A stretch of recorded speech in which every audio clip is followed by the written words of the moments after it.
Praise the lord. ક્રિસ્મલ ભાઈ તથા બહેનો, દિવ્ય દયાના દિવ્ય સંદેશમાં તમારું સ્વાગત છે. મેં 1 તારીખ જેવી રીતે પ્રભુ ગયા મહિનામાં આપણે સાચવી રાખ્યા, સંભાળી રાખ્યા, એવી જ રીતે આપણે પણ પ્રાર્થના કરીએ આખા મહિનામાં પ્રભુ આપણે સાચવી રાખે, સંભાળી રાખે, દરેકની સારી તંદુરસ્ત બક્ષે. આ સંદેશ સાંભળવા તમારા સૌ માટે અને તમારા પરિવાર વિશે પ્રાર્થના કરું છું. તમારા બાઇબલ લો, પ્રભુના વચન સાંભળીએ. યોહાનો ગ્રંથ 14મો અધ્યાય 1લી કડીથી 6ઠી કડી સુધી. ઈસુએ કહ્યું, તમારા અંતરને અસ્વસ્થ થવા દેશો નહીં. ઈશ્વર પર શ્રદ્ધા રાખો, મારા ઉપર પણ શ્રદ્ધા રાખો. મારા પિતાના ભવનમાં ખંડ ઘણા છે. એમ જો ના હોત તો મેં તમને જણાવ્યું હોત ખરું કે હું તમારા માટે જગ્યા તૈયાર કરવા જાઉં છું. હું ત્યાં જઈને તમારા માટે જગ્યા તૈયાર કરીશ, એટલે હું પાછો આવીશ અને તમને પણ મારી સાથે લઈ જઈશ, જેથી હું જ્યાં હોઉં ત્યાં તમે પણ હો. અને હું જ્યાં જાઉં છું ત્યાંનો રસ્તો તમે જાણો છો. થોમાએ કહ્યું, પ્રભુ, આપ ક્યાં જાઓ છો તે અમે જાણતા નથી, પછી અમને રસ્તાની ખબર શી રીતે હોય? ઈસુએ કહ્યું, હું જ માર્ગ છું, હું જ સત્ય છું અને હું જ જીવન છું. જે કોઈ પરમપિતા પાસે જાય છે તે મારી મારફતે જ જાય છે. આ પ્રભુની વાણી છે, તે આપનો આધાર છે. ક્રિસ્મસ ભાઈ બહેનો, મે 1 તારીખ ઇન્ટરનેશનલ વર્કર્સ ડે, કામદાર સંત જોસેફનો તહેવાર ઉજવીએ છીએ. ક્રિસ્મસ ભાઈ બહેનો, ઇન્ટરનેશનલ વર્કર્સ ડે બહુ મહત્ત્વનું છે. ચાર્લી ચેપ્લિન આપણે બધા જાણીએ છીએ. આખી દુનિયાને એ હસાવ્યા પોતાના એક્શન દ્વારા, પોતાના કોમેડી દ્વારા, પણ એમના જીવનમાં, અંગત જીવનમાં તો દુઃખ અને દુઃખ અને દુઃખ. જ્યારે 6 વર્ષ 7 વર્ષના હતા ત્યારે એમના માતા પિતા વચ્ચે ઝઘડો અને ડિવોર્સ, અને પછી 7 વર્ષના હતા ત્યારે એમના મા સાથે જઈને અલગ અલગ સ્ટેજ ઉપર એમણે ગાવા માંડ્યું, કારણ કે એમના મા એ ગાયક હતા. સખત મહેનત હતા, પણ પ્રમાણિક માણસ. પણ એમના જીવનમાં તો ફરી જેમ જેમ મોટા થયા એવી રીતે જીવનમાં પણ પુષ્કળ દુઃખ. પહેલું લગ્ન કર્યું, બીજું લગ્ન કર્યું, 3 લગ્ન કર્યું અને નિષ્ફળ.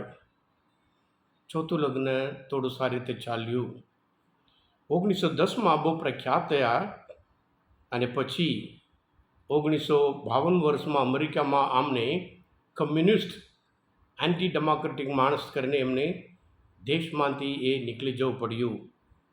પછી એ જ અમેરિકા 1972માં એમને બેસ્ટ કોમેડી એક્ટર કરીને પુરસ્કાર આપ્યો હતો. હા ક્રિસ્મસ ભાઈ બહેનો, જીવનમાં દુઃખ આવે પણ દુઃખ સાથે આપણે આગળ વધવાનું છે. 1 કોરિન્થના 10મો અધ્યાયમાં 31મી કલમમાં બાઇબલ આપણને વચન આપે છે, જે કંઈ કરતા હોય, ખાતા હોય, પીતા હોય, જે કંઈ કરતા હોય પ્રભુના મહિમા અર્થે કરીએ. સંત પૌલ એટલા હદ સુધી કહી શક્યા કે જેણે જે કામ કરતો નથી એને ખાવા માટે અધિકાર નથી. હા ક્રિસ્મસ ભાઈ બહેનો, આજના શુભ સંદેશમાં પ્રભુ ઈસુ તમારા અંતરને અસ્વસ્થ થવા દેશો નહીં. એ શું છે અસ્વસ્થ?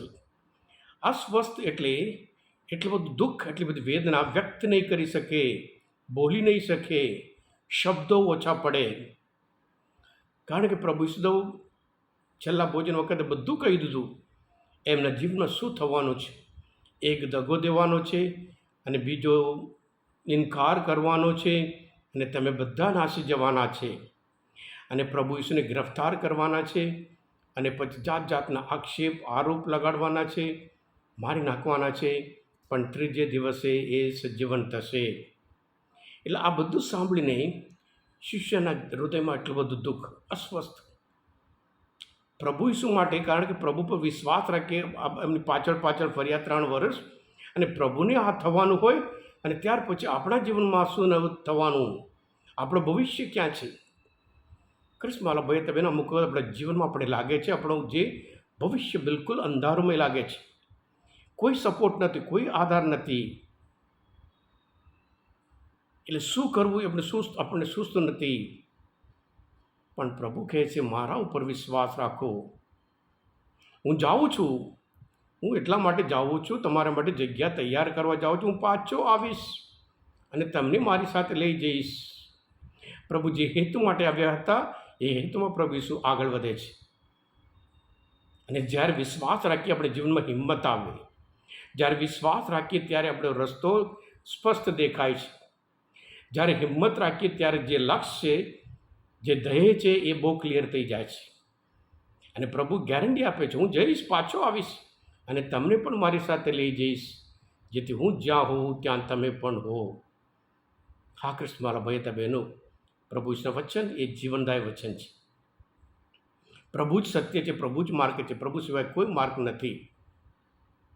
એટલે પ્રભુ ઉપર આપણે જેવી રીતે પ્રભુ એમના શિષ્યને કહે છે એવી રીતે આપણા જીવનમાં પણ અમુક એવી મુશ્કેલી, એવી તકલીફ, એવી સમસ્યા, એવો કટોકટી આવે છે, આપણે ભવિષ્ય દેખાતું નહીં, બધું અંધારમય લાગે છે. પણ પ્રભુ કહે છે મારા ઉપર વિશ્વાસ રાખો. એટલે આપણે પણ જ્યારે પ્રભુ પર દ્રઢ વિશ્વાસ રાખીએ, જેમ પ્રભુ જીવનમાં આગળ વધ્યા હતા એવી રીતે આપણું જીવન પણ આગળ વધીએ.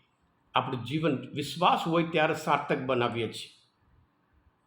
અને પ્રભુ પૂરી ગેરંટી આપે છે હું જ્યાં હોઉં, પ્રભુ શું સ્વર્ગમાં હોય, પ્રભુ આપણે માટે પણ સ્વર્ગમાં જગ્યા તૈયાર કરવા જાય છે, ગયા. અને એ પ્રમાણે આપણે એમની પાછળ પાછળ જઈએ, એમના વચનનું અનુકરણ કરીએ, પાલન કરીએ. કારણ પ્રભુ જ સત્ય છે, પ્રભુ જ માર્ગ છે, પ્રભુ જ જીવન છે. હા કૃષ્ણ મારા ભાઈ હતા બહેનો, આજના મનચિંતન શાસ્ત્ર પાઠ સમજવા માટે, પ્રભુ વિશે ઓળખવા માટે મદદરૂપ થયા હોય તમે પોતે દિવ્ય દયા અને દિવ્ય સંદેશ સબસ્ક્રાઈબ કરજો અને બીજા માટે પણ ફોરવર્ડ કરજો. કારણ તમે બધા આશીર્વાદ છો, અભિષિક્ત છો. પ્રભુ ઈસુ હું તમારામાં વિશ્વાસ રાખું છું. બોલો દિવ્ય દયાનો જય. God bless you all. Jesus I trust in you.